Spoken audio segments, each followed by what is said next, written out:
Have you ever been scrolling on Instagram and see an ad for a home decor item and think, oh my God, that is so cute? And then look at the price and get sad because it's so expensive. And it makes you say, I don't know if I can do it, guys. This is my first time. That costs how much? Today, I'm gonna show you how you can DIY this cool wall hook and textured pillow cover at home. Big board, little project. Do I wanna be known as Rashi outside in the world? I haven't had candy in here this whole time, not one piece. Will I succeed or will I be severely humbled by these seemingly simple projects? Let's find out. That costs how much? Thank you to Warby Parker for sponsoring this video. I have been seeing these piano style wall hooks for a little while now, particularly this one from Umbra, which is really cool, and I wanted to try my hand at something similar, but maybe something with a little bit of a cleaner style. So when I saw the Eaton walnut wall hook from Rejuvenation, I decided that that is the look that I want. But at $179, I can't afford to buy that. So I have no choice, literally no choice, but to make it. I was looking to pick up some walnut, but what was available in store that day wasn't really speaking to me for this project. So I ended up getting a 4/4, that means 1 inch thick, and 6 foot long piece of Nogal, which better matched the look of the original hooks. I had never heard of Nogal before, but I looked it up afterwards, and it turns out it's also known as Peruvian walnut, so that is perfect. At just over 8 inches wide, the board is wider than I need, so first thing I'm gonna do here is rip it down to 5 inches at the table saw. So the original wall hook looks kind of like it's made up of scrap wood, with each of the pieces looking different from the one next to it, which is kind of a cool idea if that's what they actually did. But since I'm cutting mine out of a single fresh board, I think what I'm gonna do is cut each of my pieces in sequence so that I end up with a continuous grain pattern across the front of the whole wall hook. But I do think that means I'm going to label each of my pieces before I even start cutting. Every odd number is gonna be 1 inch wide, and every even number, which are gonna be the hook pieces, are only gonna be 3/4 of an inch wide. This means that I set up a stop block for my 1 inch cuts, cut piece number 1, then insert a 1/4 inch thick scrap of plywood as a spacer to reach the 3/4 inch width for piece number 2, and then I alternate back and forth for each cut. You could do the same thing on a miter saw if the capacity is big enough because the pieces are only 5 inches wide. It can be tough to know exactly how, something is put together when you don't have that product in hand. Based on the product description, it did say that it had a magnetic closure, which I do want to include, definitely. So when I look closely at the picture on the website, it does look like maybe there's like a little back plate running behind all of the pieces. So I'm thinking that that's where they've gone ahead and put some magnets. So I'm gonna do the same. So because I was figuring this out as I went, I did end up making a sort of prototype out of a piece of scrap ash that I had on hand. And in order to have a back plate on the wall hook, but have the wall hook actually sit flush to the wall, there had to be like a channel, a mortise cut out of the back that would accommodate a strip of wood. But when I did that with my router, I ended up with hooks that looked like this, with a lovely weird cutout that looks absolutely nothing like the inspiration piece. So that led me to believe that maybe the hook pieces actually aren't as thick as the stationary pieces that they sit next to. So I'm just gonna go ahead and mark out the thickness of the back piece onto each of these and cut it down a little less thick, if that makes sense.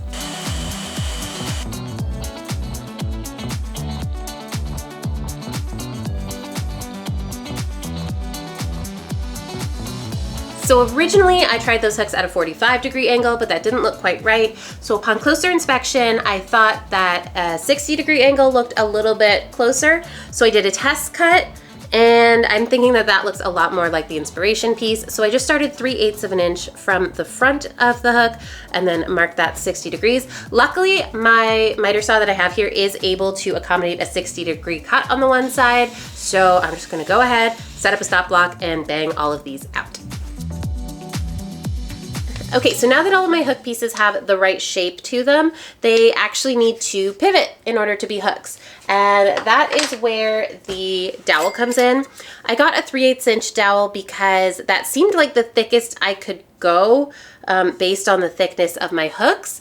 I didn't realize I'd be cutting the back of the hooks off though, so now I'm a little bit concerned that there won't be enough wood left, but this is the dowel I have, thus this is the dowel we shall use. So something like this mini drill guide is a great pocket-sized tool for helping you drill straight holes up to a 1/2 inch bit. And a drill guide like this is also a very cool tool for helping you to drill holes a lot straighter than freehanding it, even though I know you think you can. It helps. But I also recently acquired a drill press, and this is exactly the kind of job that it is made for. But in the case of all three of these tools, making yourself a jig is super handy to make sure that you're putting your pieces in exactly the same spot over and over again, so that you don't get, you know, compounding errors and all of that.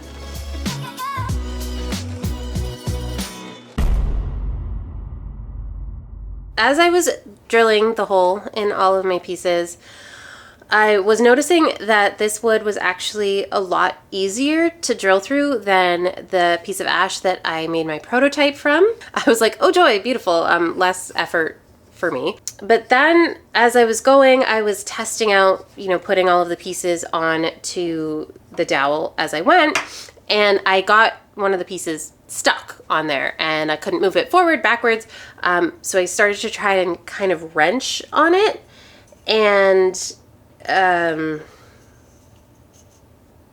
it snapped. So, you know, I'm thinking if it can snap off this easily in my hands, I don't hold out a lot of hope for, you know, putting something like a heavy purse on there. So that is where we are at right now. I'm a little bit tired and a little bit disappointed. You know what? It's late and I'm staring at the screen like, ugh, and I've got these blue light filtering glasses that I can wear, though I have no business looking this cute just sitting alone in the basement. I think the cat eye silhouette and the color on these actually looks really good on me. And trust me, I do not always feel cute, especially when I'm working down here, where the anti-reflective lenses and scratch-resistant coating come in handy. These are the daisy frames in the color Tea Rose Fade, which also just sounds cute. I ordered these a while ago on the Warby Parker app. Some of you may know this about me, but I truly don't enjoy leaving my house all that much. So I took full advantage of the virtual try-on to see how these would look on me. The try-on was so realistic that I felt confident that these frames would look great on me in person too. Warby Parker's in-house designers have come up with so many affordable styles to choose from, and they come in some really cool colors and different widths, which is great because the wide width frame on these fits my big head really well. But if you prefer to try on glasses in person, I get it. I don't do it much, but I totally get it. It is a one-stop shop for prescription eyewear, even sunglasses. You can also book comprehensive eye exams at many locations, and if you're in the US, they also sell contact lenses. And what's even better is that for every pair of glasses sold, a pair of eyeglasses is distributed to someone in need. Over 15 million pairs have been distributed through their Buy a Pair, Give a Pair program. And with free shipping and free 30-day returns, you can feel confident that you'll find a pair you love. Try the virtual try-on tool on warbyparker.com or on the app and shop all of the amazing styles offered by Warby Parker to find the perfect pair of glasses or sunglasses. Add a pair and save 15% when you buy 2 or more prescription pairs of glasses or sunglasses. This offer is available both at home or in stores. So other than seeing a little mention of Nogal being a moderately durable wood, I actually don't think it was a bad choice for this project. I think I might just have been pushing it with the thickness of the dowel and the thinness of the back piece I was trying to cut. So I'm gonna pivot, I think. I figured I was probably gonna mess this project up somehow, and I don't necessarily trust myself with nice wood. So I did in fact come home from Exotic Woods with a backup piece of ash. So I think I just need to do everything I just did all over again to the ash, and you definitely don't need to see me do that. So I think maybe I'll just see you guys tomorrow when we can move on from this step.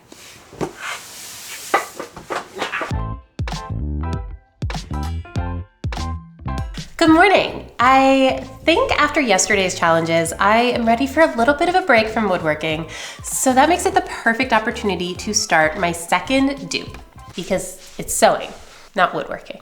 I actually have very minimal skills when it comes to sewing, but the one thing I find myself making time and time again is throw pillow covers. My style has changed so much over the years, so it's really nice to be able to make these zippered throw pillow covers so that when I want a new one, I can just make it, swap them out on the same pillow inserts. So currently I have been eyeing this Jabas woven leather throw pillow, which retails for $129 from CB2. It's described as being inspired by the rich weaving history in Jamaica, which is the major country of my ancestry and whose arts and culture has always had a really special place in my heart. It's designed by Studio Anansi, whose name actually comes from a character who's a trickster in West African and Caribbean folklore who often takes the form of a spider. This character is deep-rooted in my own personal history, seeing as he features in not one, but two stories in this anthology book that my parents gave me way back in 1995. So I was delighted to find out about this connection, and I really want to do justice to this beautiful piece,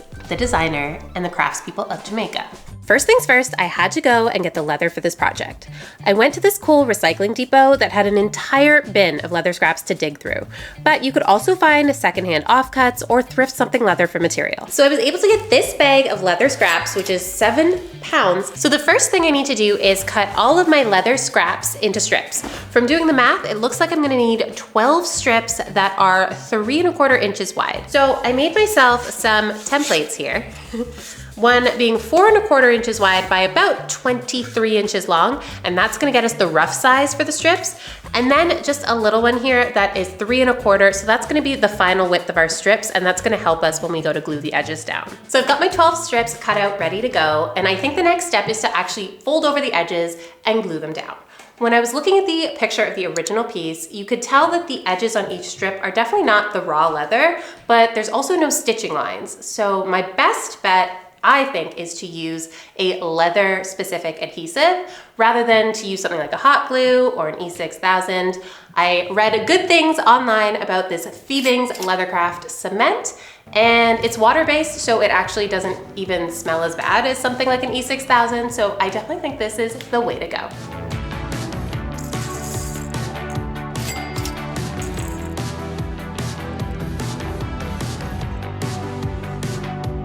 Okay, with one side of the strip glued down and dried, I can go ahead and move on to the other side of the strip. I just cut a little template that's 3 1/4 inches wide so that rather than measuring every time as I go, I can just lay this down on my piece as I'm gluing down to make sure that my strips stay 3 1/4 inch wide.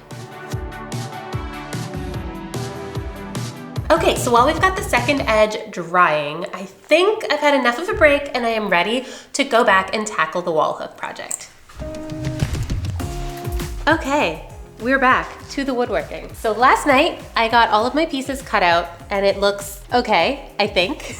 So I also cut a piece of dowel last night. That is why these are all together and able to hinge around like that. Basically, to get the measurement for the dowel, I measured the total width of my hook, but then because the first piece on either end is only drilled part way through, I just subtracted an inch from my measurement because it's halfway through the one piece and halfway through this piece as well.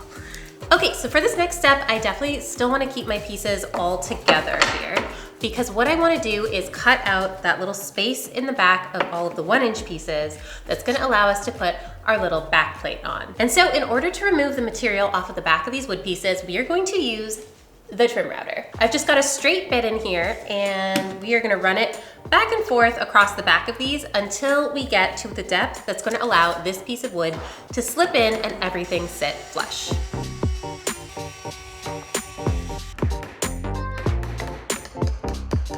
Perfect, you see nothing.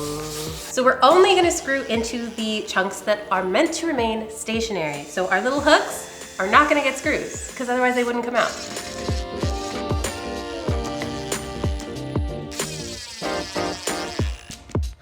So I think before we sand it, we're gonna go ahead and add the keyholes to the back so that we can mount this on the wall because it's a wall hook. So that's pretty important. We are once again gonna get out our trusty router with a keyhole bit. I'm also not very good at this, but I built a jig.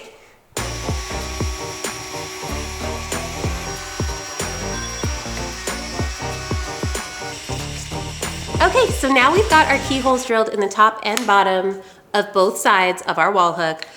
You can see there is another problem here. And that's that some of these want to come out all on their own. So even though these are gonna be sitting on the wall and hopefully will not be subject to that kind of movement, so I picked up some neodymium magnets. They're actually really teeny tiny ones. They're 6mm by 2mm, I believe. And that's so that we can drill a little hole into the back plate here, just deep enough to sink one of these magnets, and then drill another hole here where it matches up. That way when it flips up, the magnets meet and it stays closed. I'm just using my Forstner bit to drill the holes and then using a 2-part epoxy to secure the magnets into place.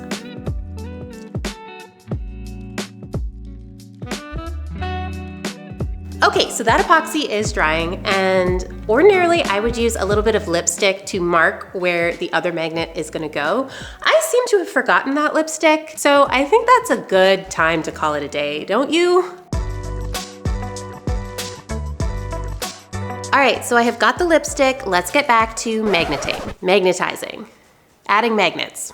I'm using the lipstick to mark where the magnet already is on the back piece so that I'll see precisely where that hits on the hook piece when it's closed. That way I can drill out and glue in my second magnet knowing it's going exactly where I need it to. Oh my God, why are you all over the table, lipstick? I'm gonna go ahead and use that same 2-part epoxy to secure these magnets in the holes. Okay, so I've got all of my magnets in, my hooks are looking great. I think my next step is just to give the whole thing a sand while it's still together, and then maybe pull it back apart and sand the pieces individually, just so I get all of the hooks nice and smoothed out. And then maybe we can finish it. That would be nice. This has been a journey.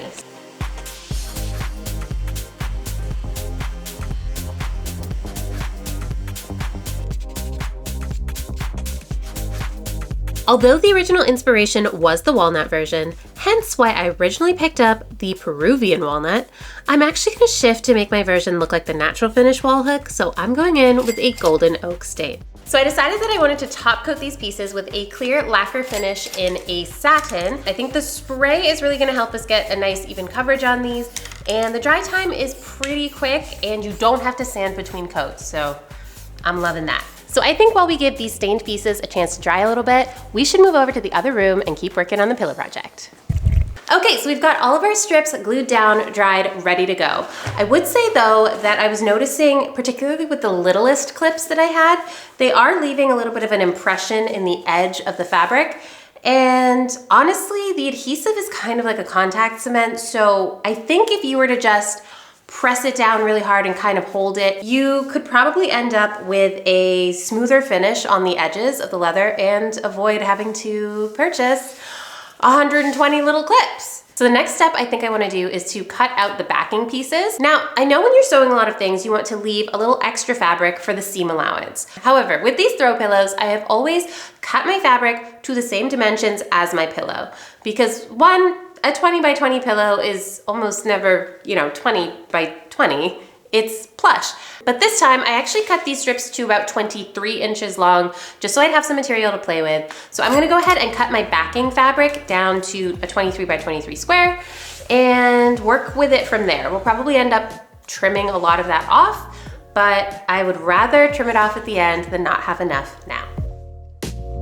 Okay, so I ended up cutting 2 pieces of the backing fabric. One is gonna serve as an actual backing to our woven leather pieces, and then the other is going to be the actual back of the pillow. So right now what we're gonna do is we've laid out 6 of our strips, and I'm just gonna clip them down and run a basting stitch across the top and the bottom, just so that we have them a little bit more secure so we can weave our other pieces through. Okay, so now that we've got our basting stitches done, we are gonna take our other 6 strips and just weave them through. This is exactly what it's like for the craftspeople of Jamaica weaving. Guys, these are my sewing scissors from 11th grade sewing class. Why do I still have these? They're not even good scissors. Now that we've got our weaves done nice and tight, we're just gonna go ahead and do another basting stitch on this side just to lock down these pieces, and then I think we can move on to the whole zipper situation. So every time I go to do a throw pillow, I cannot for the life of me remember how to stitch a zipper. So I actually go back to the same YouTube video by Spoonflower, and it's a really quick, concise little video about how to make a zippered throw pillow cover, and I just reference it every time. So I've got this 14-inch zipper and the corresponding brown thread. And what's a little bit different about this zipper is that rather than trying to put it on the bottom of the throw pillow, we're actually going to just put it directly on the back. So I think trying to attach the zipper to the bottom of the pillow and contending with the thickness of that leather on the one side is gonna be a nightmare. Don't forget to switch to your zipper foot. It'll make your life so much easier because you'll be able to get super close to the zipper with it. I always follow the same video when I do these, so I've linked it in the description so you can too. She explains it so well. And so now what we're gonna do is we're gonna flip the right sides together. So that is gonna be our woven leather side, and then the side with the zipper showing, and then we're gonna pin them and we're gonna stitch around the whole pillow. Just make sure that you open your zipper a good amount so that when you actually go to turn your pillow inside out, you have a gap, because you don't want to stitch all the way around your pillow and then find that you have no way to turn it right side out. So while I'm sewing, I'm just feeling around for the edge of that leather strip, and with my zipper foot still on, I'm able to sew right next to that piece of fabric. The closer you get, the more seamless the finished pillow is going to look.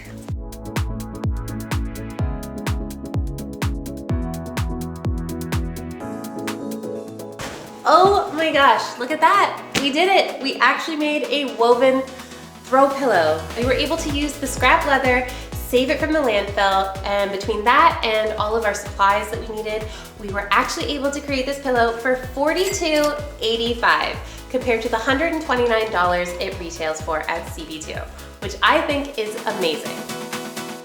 All right, so while I was working on the pillow, I did pop out from time to time to add a couple of coats of that lacquer finish to both the front and back of our pieces, and they are looking great. Now, this is kind of an optional step, but I'm just gonna take a little bit of kind of craft paper. I'm gonna go ahead and burnish the pieces, especially the front, just to give them a little bit of extra shine and to get rid of any little like nibs that might have floated in and got caught in the finish. Okay. They look incredible. We are so close to being finished. We just have to go ahead and pop our back piece back on with our dowel in there, and then we get a look at how this actually looks. I'm so excited. You ready?